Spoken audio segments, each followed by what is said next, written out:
తప్పు జరిగినట్టో లేదంటే లడ్డు బాగాలేదో క్వాలిటీ బాగాలేదు అని ఎవరు పోలీస్ కేసు ఇచ్చింది లేదు, ఎవరు హాస్పిటల్లో హెల్త్ బాగాలేకుండా అడ్మిట్ అయ్యింది లేదు, ఏ శాంపుల్స్ ఇచ్చింది లేదు. ఎప్పుడైతే శ్యామలరావు గారు అనే వ్యక్తి దీంట్లో వనస్పతి కలిసింది వెజిటబుల్ ఆయిల్ అని చెప్పి ప్రచారం చేశారో, ప్రచారం అంటే ప్రెస్ మీట్ పెట్టారో, ఆ రిజెక్ట్ అయిన 4 ట్యాంకుల్ని మీరు రాజకీయంగా వాడుకోవాలని జంతు కొవ్వు కలిసింది, పంది కొవ్వు కలిసింది అని చెప్పి మీరు మాట్లాడటమే కాకుండా పవన్ కళ్యాణ్తో కూడా మాట్లాడిచ్చారు. తిరుపతికి వచ్చి ఆయన ఎర్రజ అడ్రస్ వేసుకొని ఏ విధంగా ఊగిపోయాడో మనం అందరం కూడా చూసాం. ఆ తర్వాత మేము తప్పు చేయలేదు కాబట్టి మేము సుప్రీంకోర్టుకి వెళ్ళటం జరిగింది.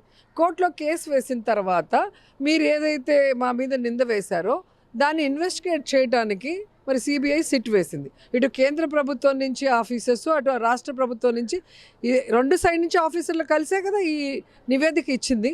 మరి మేము తప్పు చేస్తుంటే శాంపుల్స్ ఎక్కడ?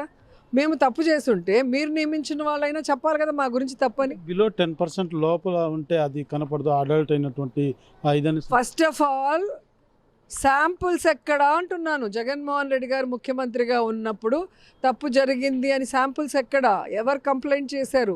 ఎవరు తిని హెల్త్ బాగాలేకుండా పోయారు చెప్పాలి కదా. ఈరోజు ఇచ్చిన శాంపుల్స్ కూడా 2024 July 6th and 12th Shyamalarao గారు రిజెక్ట్ చేసిన 4 ట్యాంకులు. అప్పుడు ఎవరు ముఖ్యమంత్రి? చంద్రబాబు నాయుడు ముఖ్యమంత్రి, డిప్యూటీ సీఎం పవన్ కళ్యాణ్ గారు. అప్పుడు నియమించిన చైర్మన్ నాయుడు గారు కానీ, ఈఓ గారు కానీ లేదా జేఈఓ మొత్తం చంద్రబాబు నాయుడు మనుషులు. ఒకవేళ నువ్వు చెప్పినట్టుగా ఏదైనా నాణ్యమైన నెయ్యి ఇయ్యలేదంటే కూడా అది నీ చేతగానితనం, చంద్రబాబు నాయుడు చేతగానితనం, పవన్ కళ్యాణ్ చేతగానితనం.